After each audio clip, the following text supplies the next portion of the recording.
أعوذ بالله من الشيطان اللعين الرجيم بسم الله الرحمن الرحيم الحمد لله رب العالمين الصلاة والسلام على أشرف الأنبياء والمرسلين سيدنا ونبينا ومولانا ومولى الكونين رسول الثقلين جد الحسن والحسين بالقاسم المصطفى محمد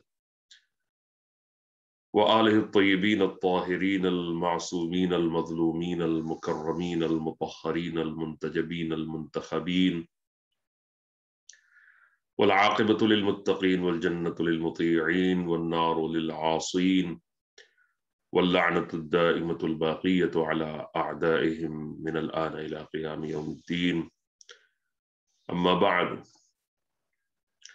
فقد قال الله سبحانه تبارك وتعالى في محكم كتابه الكريم وهو أصدق القائلين وقوله الحق بسم الله الرحمن الرحيم ألف لام ميم أحسب الناس أن يتركوا أن يقولوا آمنا وهم لا يفتنون ولقد فتنا الذين من قبلهم فلا يعلمن الله الذين صدقوا ولا يعلمن الكاذبين آمنا بالله صدق الله العلي العظيم بسم الله الرحمن الرحيم رب اشرح لي صدري ويسر لي أمري واحلل عقدة من لساني يفقهوا قولي.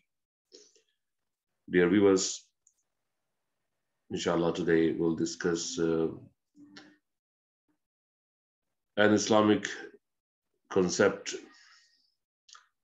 and this concept has been mentioned in Surah Ankaboot. Surah Ankaboot is an important surah which is recommended to be recited in Shab Qadr, night of the Qadr.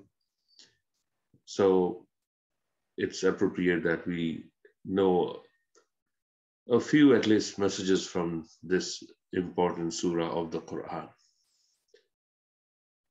So this concept that I want to talk about is Allah subhanahu wa ta'ala's test and trials for those people who call themselves Muslims and mu'min. So actually this surah starts with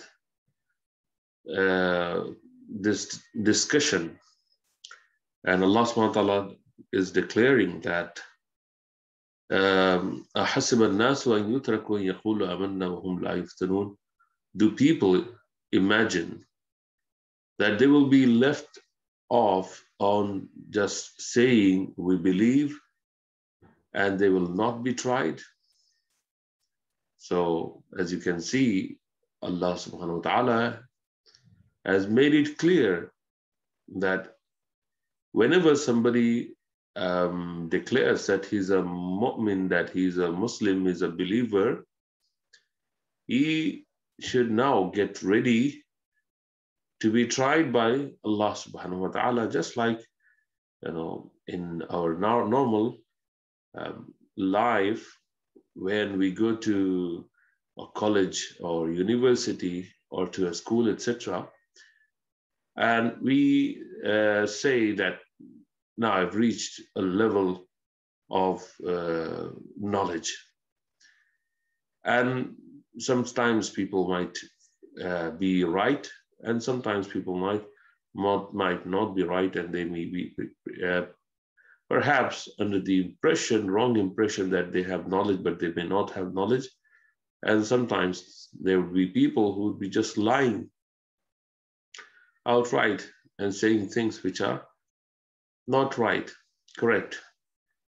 So to know really how much knowledge they have, the way to know this is to try them. And so they would need to go through some kind of examination and test, etc., by the university or college, etc.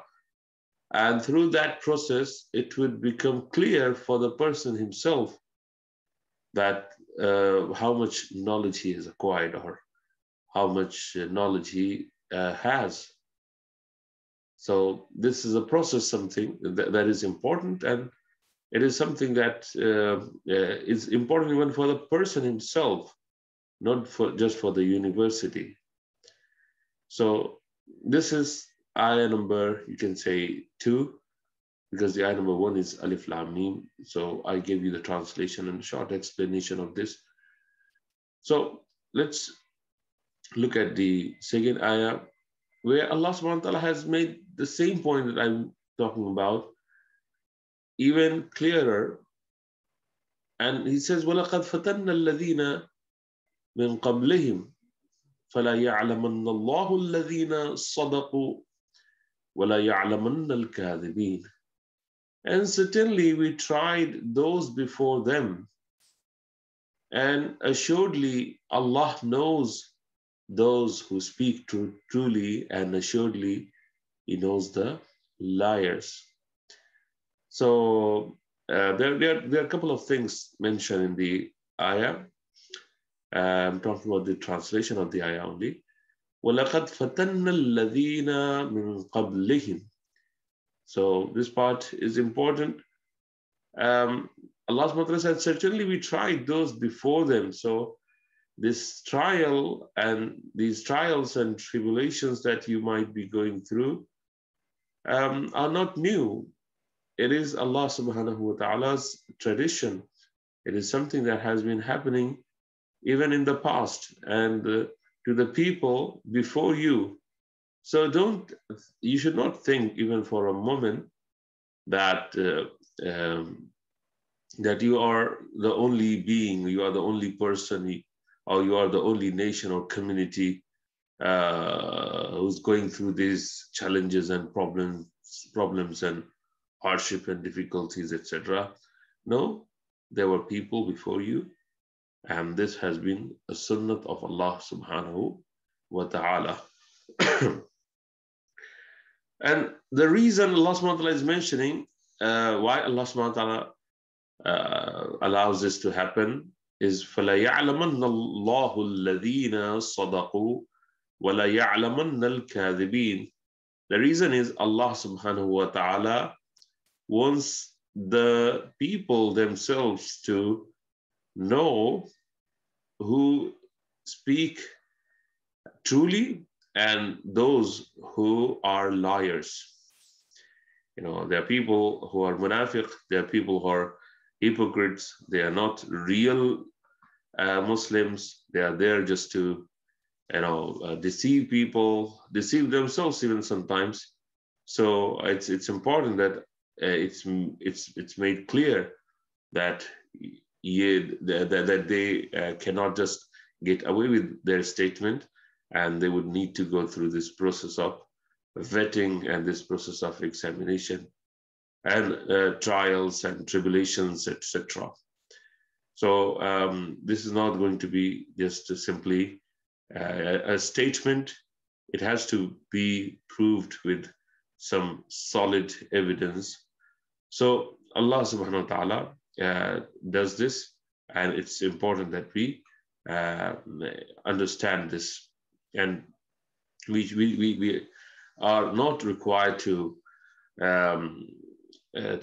actually, sometimes the way we see it, that we as a Muslim, as a mu'min, we cannot be tested, and we cannot be tried, and it's a kind of something that we are as Muslims already going through.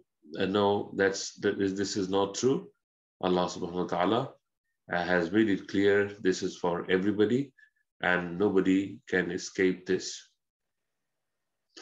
So Allah subhanahu wa ta'ala has tried the people before them in violent, you can say, furnaces of trials, and they were also under the pressure of cruel, ignorant, unaware, and obstinate enemies.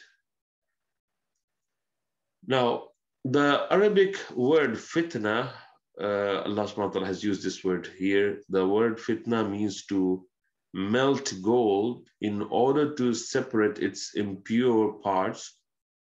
And since the real essence of a man, a human being, is recognized in difficulties and calamities from the false, you can say, statements and mottos, etc., it is called fitna.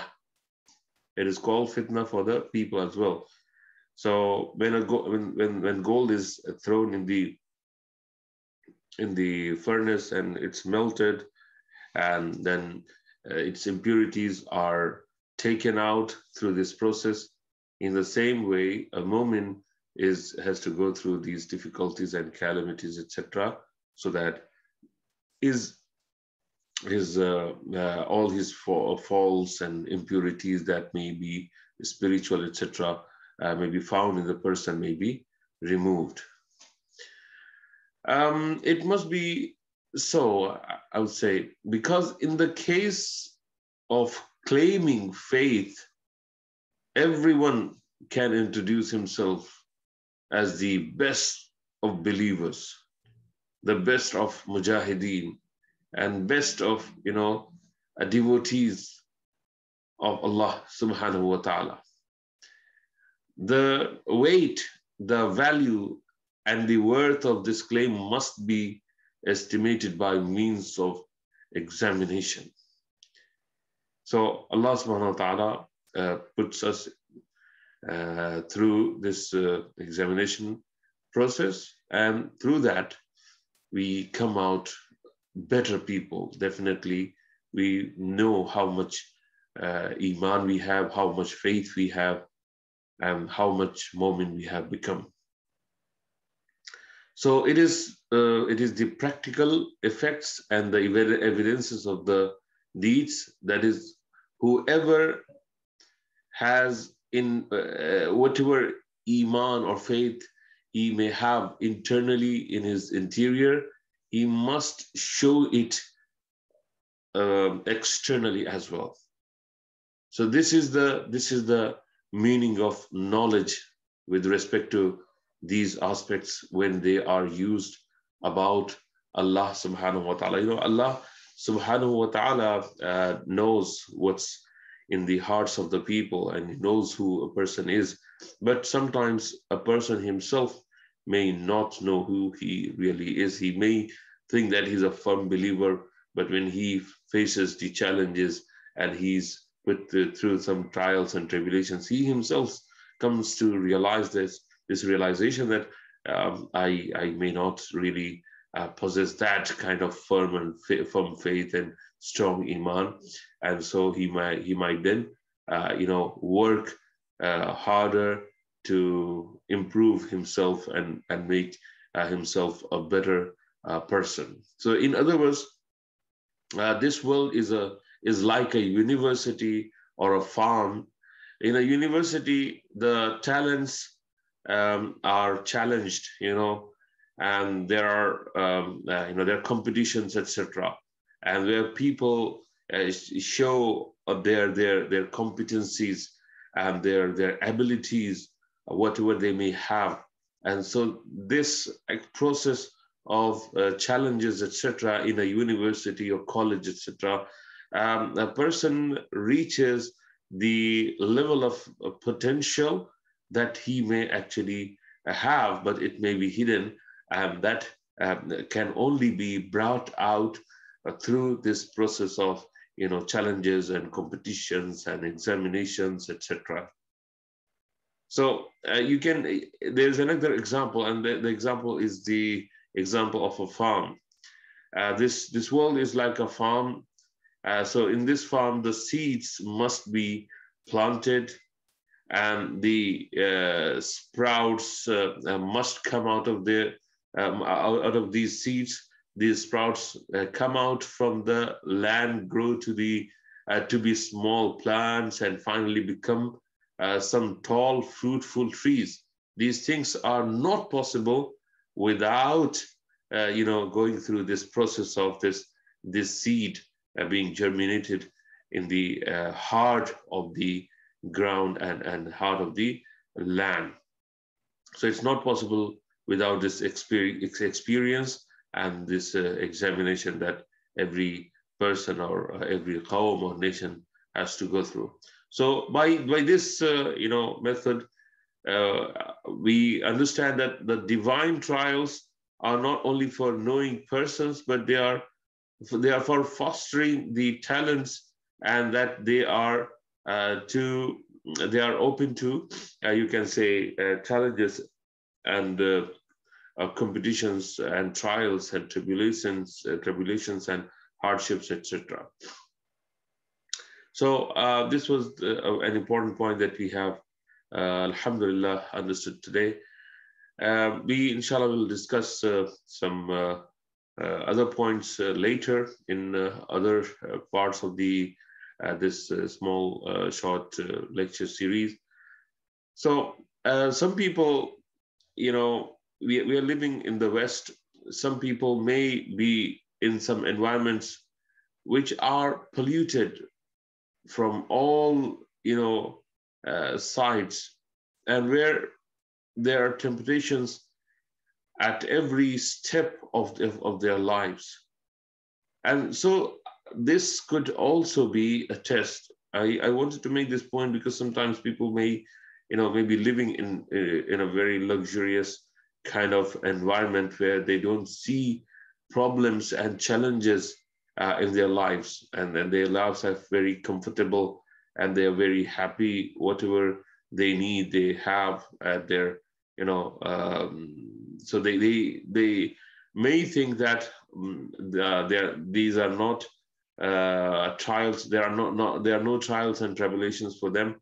Yeah, this may seem like that, but it's not true. Their trial is a different kind of trial, whereby they are being tested with luxury and abundance of ni'mat, so they need to be very careful as well. And most of the time when a person is going through some trials and tribulations in terms of difficulties and calamities and hardships, etc., it's easier to understand a person's level of piety and taqwa and level of iman, etc. But when a person has everything in his life, and he has not seen any deprivation in his life, sometimes he may think that everything is all right, and it's okay. He can do whatever he wants to do, and Allah subhanahu wa ta'ala is happy with him. So this may actually be a greater trial for some people.